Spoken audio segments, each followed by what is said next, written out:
अध्यात्म प्रेमी जिज्ञासु मित्रों, नमस्कार। शरीर हमारा साधन है।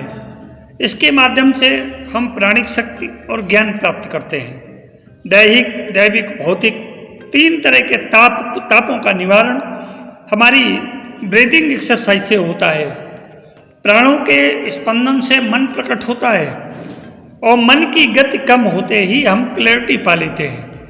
शांति पाना है जो हमारे अंदर स्थित है, तो हमें अंदर प्रवेश करना होगा और अंदर प्रवेश करने के लिए हमें पहले अपनी सांसों पर नियंत्रण करना पड़ेगा। हम सांसों के सहारे अपने अंदर प्रवेश कर सकते हैं। प्राणों के नियंत्रण पा लेने से या प्राणों पर विजय पा लेने से हमारा मन सदा के लिए सत्य में स्थिर होकर के हमें एक नवीन दिशा दशा और मार्ग दिखाता है, जो सहज रूप से, सहज का मतलब दो शब्दों से मिलकर बना है, स धन जा। स माने अपने साथ, जा माने जन्म। जो अपने जन्म के साथ ही अपने साथ है, जो अपने संग में ही प्रकट होता है, वो इंटरनल पीस, वो आंतरिक शांति, वो हमारे साथ में है। केवल हमें वहां तक जा करके उस शांति से मिल करके अपने को भी स्थिर करना है। शरीर की स्थिरता के साथ हमारे सांसों की संख्या कम होती चली जाती है और जब सांसों की संख्या कम होती चली जाती है तो हमारा एनर्जी लेवल धीरे धीरे बढ़ता चला जाता है। और मनुष्य के जीवन में 16 तरह के एनर्जी लेवल होते हैं। मृत्यु का एनर्जी लेवल 0 होता है और महापुरुष अवतार पुरुषों का एनर्जी लेवल 700 से लेकर 1000 तक होता है। हम जितना उच्चीकृत होते चले जाते हैं, हमारा एनर्जी लेवल भी उतना ही ऊंचा होता चला जाता है। जीवन को और मन को संतुलित करने के लिए हमें अपने प्राणों पर गहरे श्वसन पर जब अभ्यास देना पड़ता है, तो आप कोई भी श्वास प्रणाली अपनाएं, किसी भी रीति से प्राणायाम करें, परंतु सबसे पहले प्रारंभिक स्तर पर आपको अनुलोम विलोम ही करना पड़ेगा। अनुलोम विलोम के पश्चात सेकंड स्टेप होता है नाड़ी शोधन प्राणायाम का, जो थोड़ा उच्चीकृत है। और नाड़ी शोधन प्राणायाम के पश्चात तमाम तरह के और 8 तरह के प्राणायाम होते हैं, जिनका हम धीरे धीरे प्रयोग करते हैं। आज हम एक बात करते हैं संवेद प्राणायाम की। संवेद प्राणायाम का मतलब होता है कि जब आप अनुलोम विलोम और नाड़ी शोधन प्राणायाम में महारत हासिल कर लें तो आपका शरीर स्थिर होने लगेगा। और जब शरीर स्थिर होने लगेगा, उस समय हम अपने शरीर को स्थिर करते हुए किसी शांत, एकांत और ऐसी जगह में बैठ जाएं जहां पर हमें किसी भी प्रकार के विघ्न न पड़े और हम अच्छे मन से उत्तम तरीके से प्राणायाम की क्रिया को संपन्न कर सकें। संवेद प्राणायाम करने के बाद हमें जो चीज प्राप्त होती है, वो हमारी सबसे पहली बात तो हमें संवेद प्राणायाम से मानसिक एकाग्रता प्राप्त होती है। हमारा दिमाग जो चंचल रहता है, चला करता है, उधेड़ बुन में पड़ा रहता है, उससे हमें मुक्ति मिलने लगती है और हमारा दिमाग शांत और शीतल होने लगता है। स्लीपिंग, कभी कभी हमें इंसोम्निया की शिकायत हो जाती है, अनिद्रा की शिकायत हो जाती है, और संवेद प्राणायाम के द्वारा हम अपनी अनिद्रा को भी दूर कर सकते हैं। ज़्यादा सोचना भी हमारे लिए खतरे से खाली नहीं है। ओवर थिंकिंग कभी कभी हमारे मन में इतना रस पैदा कर देती है, इतनी निगेटिविटी पैदा कर देती है, इतनी नकारात्मक भावनाएं पैदा कर देती है कि हम जो अच्छे विचार, अच्छी क्रियाएं कर भी रहे हैं, वो भी हमारे जीवन से विलुप्त होती चली जाती हैं। पहली चीज़ है कि हम सबसे बड़ी बात यह है कि इन प्राणायामों के माध्यम से हम इनर मीटिंग करते हैं। हम अपने अंदर जा करके, अंदर की जो शांति है उससे मिलकर के जो हमें प्रसन्नता, जो खुशी, जो अनुभव होता है, उसकी व्याख्या शब्दों में नहीं की जा सकती है। जिस प्रकार से एक गूंगे को मीठे स्वादिष्ट फल खिलाया जाए, फिर उससे उसका स्वाद पूछा जाए तो गूंगा क्या बताएगा। इसी प्रकार से हम जब अंदर उस परम शांति से, उस असीम शांति और स्थिरता से मिलते हैं, तो हमारा जीवन एक नए परिवेश में, एक नई दिशा में चल पड़ता है और हमें एक ऐसी स्थिति प्राप्त होती है जिसकी हमने जीवन में कभी कल्पना नहीं की थी। जब इस तरह की शांति और स्थिरता प्राप्त होती है तो हमारे अंदर से एंजाइटी, मिसडाइजेशन, ये सारी चीजें अपने आप दूर होती चली जाती हैं। हमारा मेटाबॉलिक सिस्टम अपने आप इम्प्रूव होने लगता है। हमारे अंदर ज़्यादातर हमारे शरीर का जो ब्लड है ये दो कार्यों में अधिकतर खपत होता है। एक तो इसका प्री फ्रंटल कॉर्टेक्स है, फ्रंटल लोब जिसे कहते हैं, और दूसरा डाइजेस्टिव सिस्टम है। हमारा अधिकतर ब्लड इन्हीं दो चीज़ों पर केंद्रित रहता है।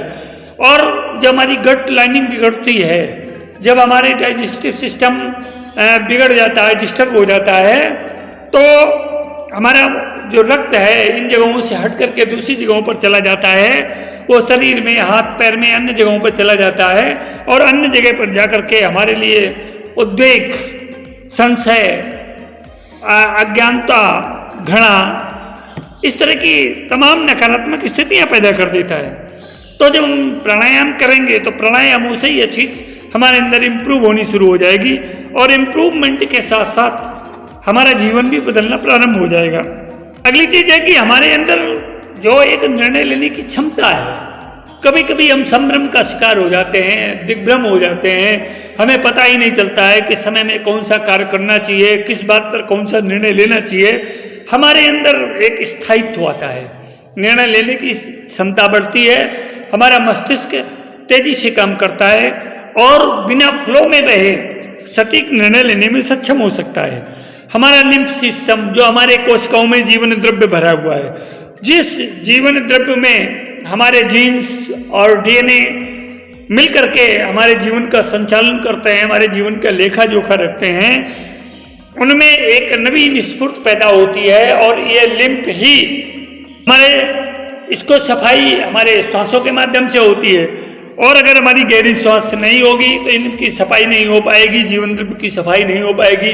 इसमें जमा हुआ कूड़ा कचरा और तमाम विशुद्ध दूषित टॉक्सिन्स हमारे मन मस्तिष्क को, हमारी क्रिया गतिविधियों को ये बाधित करते रहेंगे और तमाम ऐसे हार्मोन्स स्रावित करने लगेंगे जो हमारे जीवन के लिए हानिकारक हैं। सबसे बड़ी बात है कि अपने जीवन को एंजॉय करें, जीवन को खेए नहीं, ढोए नहीं, एंजॉय करें। जब आप अपने जीवन से एंजॉय करने लगते हैं तो वो एंजॉयमेंट ही आपकी एक आदत बन जाती है और वो आदत आपका जो सर्कुलेटरी सिस्टम है, जो आपकी इंटरनल क्लॉक है, साइकिल क्लॉक है, उसमें जुड़ जाता है। इस बायोलॉजिकल क्लॉक से जुड़ करके ये हमारी सिस्टम ही हमको जीवन को एक आधार देना प्रारंभ करता है। यहाँ पर जब हम प्राणायाम प्रारंभ करें तो प्राणायाम प्रारंभ करते समय हमें देखना चाहिए कि हमारी श्वास हम अंदर ले रहे हैं निश्वास के रूप में और प्रश्वास के रूप में बाहर निकाल रहे हैं। पूरक अंदर रोकते हैं, कुंभक और रेचक इन्हें एक्सेल करते हैं। तो जब हम निश्वास लेते हैं तो उस समय अगर हम अपनी सांसों पर थोड़ा ध्यान दें, स्थिर और शांत वातावरण में बैठ करके, तो जो श्वास अंदर जा रही है वो श्वास के अंदर हंग की ध्वनि उत्पन्न होती है। ये हंग की ध्वनि और गहरी होती चली जाती है। जब हम उसको अंदर रोकते हैं तो वो जो स्पंदन ध्वनि तरंगे पैदा हुई हैं वो हमारे कुंभक के साथ हमारी नाड़ियों के सेल्स के, कोशिकाओं के अंतरिम छोर तक जाकर के उन न्यूरॉन्स को दिशा दशा और मोटिवेशन का काम करती हैं। और जब हम इसके पश्चात कुंभक के पश्चात श्वास छोड़ते हैं, प्रश्वास के रूप में एक झेल करते हैं, रेचन करते हैं, उस समय सा की ध्वनि होती है। तो इस तरह से हम और सा, इस दो अक्षर की ध्वनियां जब उत्पन्न होती हैं तो एक चक्र बन जाता है। उस चक्र में एक शब्द की व्युत्पत्ति होती है और वो शब्द है हंस, जिसको हम स्वयं भी कह सकते हैं, हंस कहते सकते हैं, अहम ब्रह्मास्म भी कह सकते हैं। तो ये स्पंदन हंस के, सोहम के, जब बार बार इन ध्वनि तरंगों का रिपीट होता है तो श्वासों के साथ रिपीट होते हैं। तो रिपीट होते होते एक ऐसी स्थिति आती है कि ये श्वास ही तरंगे बन जाती हैं, ध्वनि तरंगे बन जाती हैं और ध्वनि तरंगे बन करके हमारे जीवन को आप्लावित कर देती हैं, उल्लास से, ऊर्जा से, सकारात्मकता से और हमारी असीम क्षमताओं से युक्त हमको बना देते हैं। हमारी सांसारिक, मानसिक, आध्यात्मिक प्रगति श्वासों पर निर्भर है। इसको आधुनिक शब्दों में स्लो योगिक ब्रीदिंग टेक्निक भी कहा जा सकता है। आइए संवेद प्राणायाम का अभ्यास करें।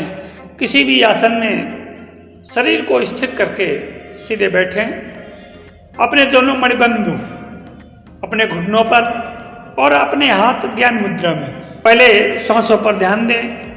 अगर हमने अनुलोम विलोम का नाड़ी शोधन का अभ्यास किया हुआ है तो हमारी गति सामान्य रहेगी, वातावरण शांत हो, कोई विघ्न न हो। उस समय हम धीरे धीरे अपने दोनों नथुनों से, दोनों नाक से एक साथ श्वास लेते हैं। श्वास इतनी सहज गति से लेंगे कि हमको इसका बोझ न महसूस पड़े और श्वास न इसका भार समझ में आवे, न इसका कोई दबाव समझ में आवे। जितनी देर तक हम इस दबाव को सहन कर सकते हैं सामान्य रीति से, उतनी देर कुंभक करेंगे और फिर दोनों नथुनों से, दोनों नाकों से श्वास को धीमे धीमे उसी रफ्तार से छोड़ देंगे जिस रफ्तार से हमने श्वास ली थी। इस तरह से ये एक चक्र हुआ। फिर इसी प्रक्रिया को बार बार दोहराएंगे। दोनों नथुनों से सहज रूप से श्वास लेंगे, कोई जोर जबरदस्ती नहीं, कोई ताकत नहीं, कोई इसके ऊपर प्रेशर नहीं। धीमे धीमे श्वास ली, बिल्कुल सहजता के साथ। पेट बाहर फूलना शुरू हुआ। जब हमें ये लगने लगा कि सांस पेट में भर गई है, अब प्रेशर लगेगा, तो वहीं पर सांस रोक दी। जितनी देर आराम से अंदर सांस रुकी, रोका, फिर उसी गति से धीमे धीमे सांस को बाहर निकाल दिया। इस तरह से हम इस संवेद प्राणायाम का अभ्यास करेंगे। अभी हमने संवेद प्राणायाम के लाभ आपको बताए थे पहले। ये संवेद प्राणायाम हमारे लिए, हमारे शरीर के लिए, क्योंकि हमारे स्वर दोनों जब समान हो जाते हैं, न दायां स्वर होगा न बायां स्वर होगा, समान रूप से दोनों स्वरों से हम सांस लेते हैं, तो आपको एक बात पता होनी चाहिए कि हमारा मस्तिष्क हमारे श्वासों का, जब हम दाईं नासिका से श्वास लेते हैं तो दाईं नासिका से श्वास लेते समय 37% ऑक्सीजन की खपत अतिरिक्त करता है, और जब बाईं नासिका से श्वास लेते हैं तो 24% ऑक्सीजन की खपत अतिरिक्त करता है, जिससे हमारा मेटाबॉलिक सिस्टम जो है बहुत अच्छा इंप्रूव हो जाता है। हमारे अंदर जितनी भी तरह की बीमारियां हैं, कितनी भी आज के युग में सैकड़ों तरह की बीमारियां विभिन्न नामों से प्रचलित हैं, वो धीरे धीरे इस तरह के संवेद प्राणायाम से ठीक होती चली जाती हैं। तो मेरे प्रिय आध्यात्मिक मित्रों, जिज्ञासु साधकों, संभवतः आपको ये बात अच्छी तरीके से समझ में आई होगी। ये प्राणायाम बैठ के भी किया जा सकता है और लेट करके भी, समान रूप से चारपाई पर, जमीन पर लेट करके भी। जिनका शरीर अक्षम है, बैठ के नहीं कर सकते हैं, वो जमीन पर मोटा चटाई बिछा करके या अपने बेड पर ही लेट करके समान रूप से इस प्राणायाम को कर सकते हैं। और इसका 5 मिनट से अभ्यास प्रारंभ करें, 15 से 20 मिनट, 30 मिनट तक ले जाएं। दिन में 2 से 3 बार अभ्यास करें, और कभी भी इसका अभ्यास भोजन के 2 घंटे बाद ही करें। भोजन से 15 मिनट पहले भी किया जा सकता है।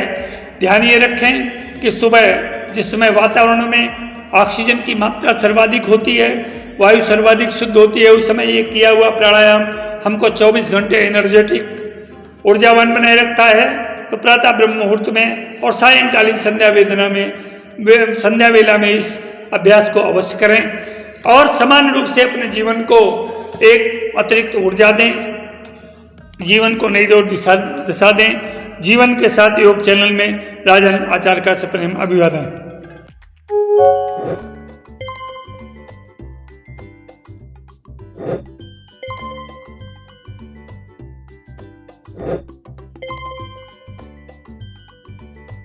you